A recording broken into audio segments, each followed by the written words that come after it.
Y'all mind if I hit that T-pose?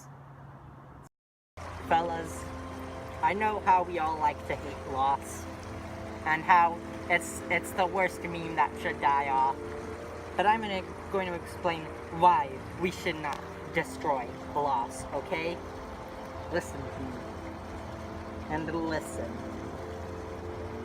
Everything that you see is loss. Everything is loss. Alright?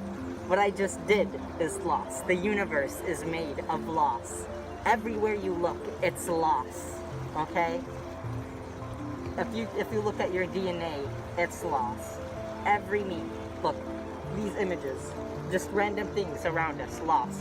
Look, that tree, that tree, that tree, that tree, all equals loss. Alright? Loss is all around. Here are a few examples of more loss. Alright? Loss is all around us.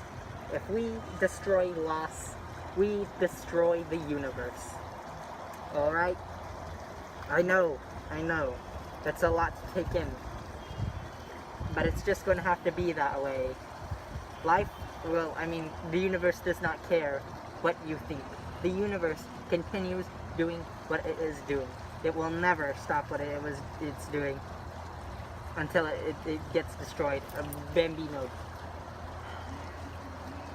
Alright, fellas. Now, just take a look at this loss over here, my good fellows. And that is all.